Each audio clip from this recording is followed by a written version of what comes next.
Hello my Jesus baby.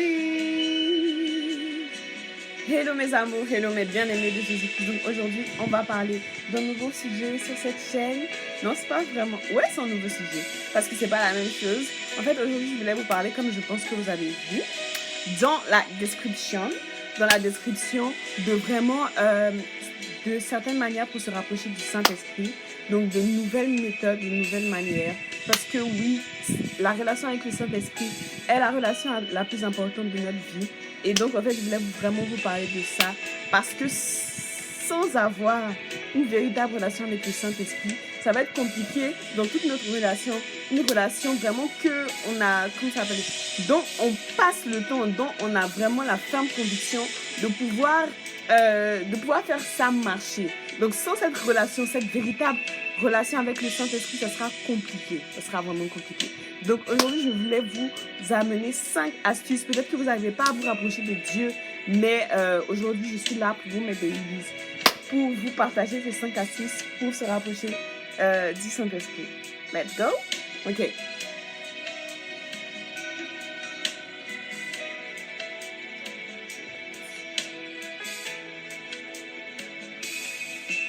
Donc, la première astuce pour vous rapprocher du Saint-Esprit, mes amours, c'est la première astuce. C'est vraiment des jeux, genre des jeux chrétiens.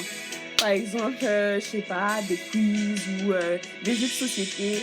J'ai vu que sur Amazon, il y en a beaucoup plus maintenant. Donc, vous pouvez vraiment vous procurer ça easy parce qu'Amazon, c'est vraiment assez easy. Donc, vous pouvez vous procurer ça sur Amazon. Tout type de jeux chrétiens, mais faites attention. Faites attention qu'ils respectent la parole de Dieu. Quand je dis tout type de jeu, c'est dans la catégorie. Ça peut être catégorie société, catégorie musique, voilà. Mais faites attention au message qui est derrière parce que c'est vrai que de nos jours, il faut toujours avoir du discernement sur tout ce qu'on fait avec le Saint-Esprit. Parce que le diable, il rôde partout, il se faufile. Donc faites très attention au message qui est suggéré dans la parole. Si le message est par exemple, dans le jeu, pardon. Si par exemple le message est en mode ah ouais, et des rapports sexuels avant le mariage, il n'y a pas de souci, de toute façon Dieu vous pardonnera. Fuyez ça. Fuyez ça très rapidement. Fuyez ça très rapidement, ok mes amours. Voilà. Donc, c'était ça, le premier truc. Donc, la deuxième chose pour vous rapprocher du Saint-Esprit, la deuxième astuce que je pourrais vous partager aujourd'hui, ça serait vraiment la worship music. Mais quand je dis genre la musique de louange et d'adoration, c'est vraiment des musiques que vous savez que vous aimez, quoi. Parce que vous pouvez écouter des musiques et tout, mais ça va être des musiques boring. Et vous allez vous demander pourquoi j'aime pas trop ça et tout, j'aime pas les musiques de louange et tout. Parce qu'en réalité, vous n'avez pas trouvé votre goût dans les musiques, dans la louange et dans l'adoration. Vous n'avez pas encore trouvé des musiques que vous savez, si c'est par exemple du rap que vous aimez, que vous écoutez que des musiques en mode slow et tout, en mode R&B, reggae. Peut-être que c'est pas ça que vous aimez et vous allez rester dans ça en fait. Et vous n'allez pas comprendre pourquoi vous aimez pas, mais en fait c'est juste parce que vous n'avez pas trouvé un goût adapté à vous dans la musique gospel, ok mes amours? Donc voilà, ça c'est grave important parce que c'est des petits trucs comme ça, mais genre Dieu est dans les détails. C'est des petits trucs comme ça, genre parce qu'on n'a pas trouvé ça en Christ, on va aller chercher ça dans le monde et après on va finir par écouter les trucs du monde, faire les choses du monde. It's a no, babies, ok? Voilà.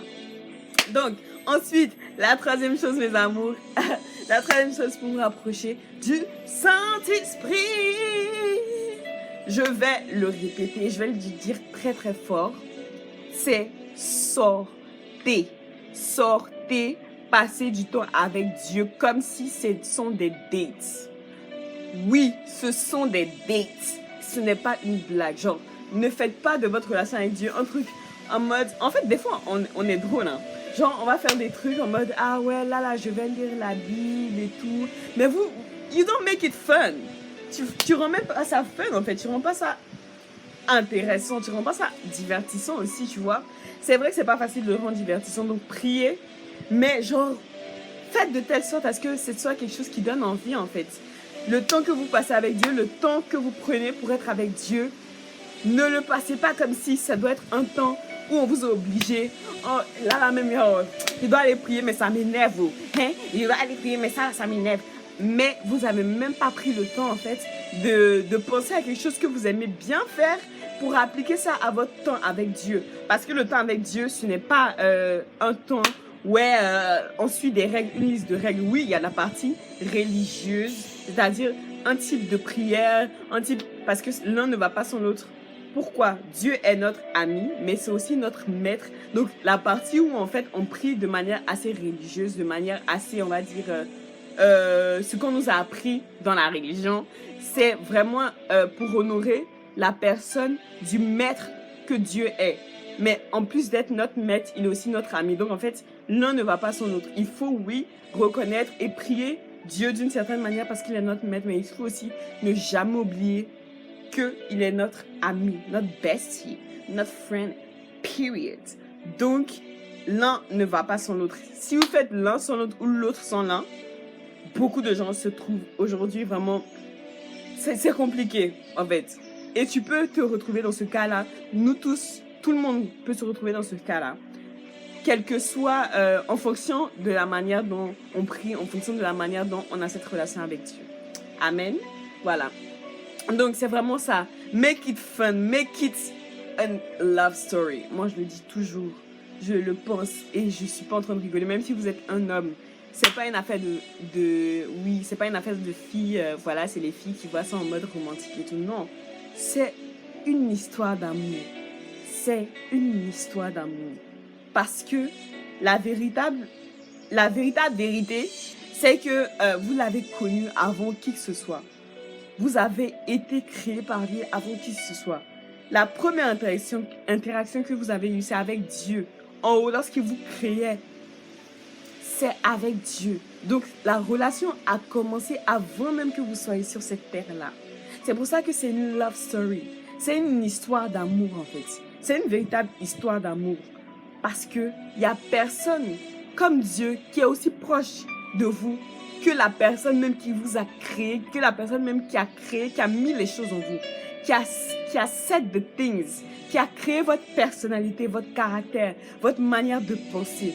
Personne ne peut être plus proche que celui-même qui était là à votre premier souffle. Amen. Donc vraiment, c'est super important. Make it a love story. Oui, c'est vraiment une histoire d'amour. Que vous soyez un homme, que vous soyez une femme, parce que vraiment ce Dieu-là, il vous aime d'un amour pur, d'un amour qu'aucun homme, aucune femme ne pourra jamais vous faire comprendre. Amen. Donc voilà, c'est ça mes babies, en fait. Donc c'était la troisième chose. Et la quatrième chose que je vous dis pour vous rapprocher du Saint-Esprit, que je fais. Honnêtement, je fais tout le temps ça. C'est genre parler avec Dieu tout au long de la journée. Genre, no matter what, on sait pas il est quelle heure, on sait pas c'est à quel moment, on sait pas, on s'en fout. Mais juste parler avec Dieu tous les moments de la journée, c'est le changement d'une vie. Parce que c'est pas comme si vous parlez à quelqu'un. Vous êtes en train de parler à quelqu'un. Vous n'avez pas besoin de voir pour savoir que vous êtes en train de parler avec Dieu. Pourquoi? Parce que Dieu, c'est un esprit. Donc, je ne sais pas pourquoi on s'attend à voir tout le temps quelqu'un et tout pour dire « Ah ouais, mais Dieu est présent ». C'est comme les gens ils disent « Moi, j'ai jamais vu Dieu et tout ». Il y a des gens, ils ont déjà vu des trucs et tout, tu vois, des apparences. Ils ont déjà vu des apparitions. Et oui, en fait, il y a certaines personnes qui ont déjà vu ça, bien sûr. Mais ça ne veut pas dire que ceux qui n'ont jamais vu ça ne sont pas avec Dieu ou bien n'ont jamais vu Dieu. Non, parce que Dieu est un esprit. Donc, que tu le vois physiquement ou que tu ne le vois pas, que tu le vois spirituellement, il est toujours là en fait. Et le voir spirituellement, c'est quoi? C'est croire qu'il est là, même si tu n'as aucun sentiment qu'il est là.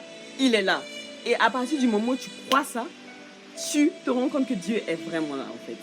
Donc c'est vraiment ça mes amours. Faisons attention à parler, incluez Dieu dans votre journée, dans vos choix, dans vos décisions. Il n'y a rien qui va vous rendre plus proche de Dieu que ça. Parce que vous allez véritablement faire de lui un acteur dans votre vie en fait. Quelqu'un qui va décider des choses dans vos vies. Quelqu'un qui va vous aider à prendre les meilleures décisions. Quelqu'un qui va marcher avec vous. Quelqu'un qui va être votre compagnon, votre soutien, votre appui. Il n'y a personne comme Dieu qui fait ça le mieux, au mieux. Et la plupart du temps, on essaie de trouver ça dans quelqu'un et on essaie de faire qu'une personne puisse nous aider à faire ça mieux que Dieu, à prendre nos décisions mieux que Dieu, à faire nos choix mieux que Dieu. Mais il n'y a personne qui est mieux placé que lui. Parce que lui, il sait ce que les autres ne savent pas. Même ce que vous pensez que vous cachez à Dieu, il sait tout, de tout, de tout. MDR. Donc voilà, c'est ça mes amours que je voulais vous dire. Et enfin, la dernière chose pour vous rapprocher de Dieu, il n'y a pas de miracle, il n'y a pas de magie. C'est vraiment la méditation. Je ne dirais pas lire la Bible seulement. Je dirais méditer la Bible. Dans un passage de l'Écriture, il est écrit que la Vierge Marie, elle, lorsqu'elle était avec Jésus et qu'il a fait... elle a appelé pour revenir à la maison. Et Jésus est en mode, mais pourquoi tu me cherches en fait? Parce que moi, je dois m'occuper des affaires de mon Père. Et vraiment, ça lui a fait mal. Mais qu'est-ce que la Vierge Marie a fait? Elle a médité. Elle a médité ce qui s'est passé là dans son corps, dans son cœur. Ce que Jésus lui a dit. Les paroles qu'elle a entendues de Jésus. Elle a médité ça dans son cœur. Ça veut dire quoi? Elle a repris ça dans sa tête. Elle a répété cette parole-là. Elle a prié pour comprendre cette parole-là. Elle s'est appropriée cette parole-là, de sorte à ce que cette parole-là n'était plus que la parole du Christ lui-même, mais la parole qu'elle a reçue de Dieu, qu'elle a entendue de son Créateur. Elle a fait de cette parole-là quelque chose qui était à elle, quelque chose qui lui appartenait. Et c'est ça la méditation, c'est-à-dire vraiment prendre la parole de Dieu et l'insérer dans ses pensées, dans son cœur, en la répétant, en pensant à ça, en réfléchissant, en essayant de comprendre et en priant pour avoir la révélation de Dieu à propos de ça. Donc voilà, c'était tous mes amours. C'est tout ce que j'avais à vous dire pour aujourd'hui. Je prie, j'espère que ça va vous aider énormément. Que le Saint-Esprit continue à vous guider. Parce qu'aujourd'hui, c'est la fête de Pentecôte. Donc, c'est la fête de Pentecôte orthodoxe. Donc, je vous dis en même temps, joyeuse fête de Pentecôte. Joyeuse fête orthodoxe de la Pentecôte. Et de toute façon, on est tous unis en Christ. Joyeuse fête de la Pentecôte à tous, que vous soyez orthodoxe ou pas. Joyeuse fête à vous. Je vous fais de gros bisous. Et je prie, j'espère que vous avez aimé cette vidéo et que vous avez passé un bon moment. Je vous fais de gros bisous.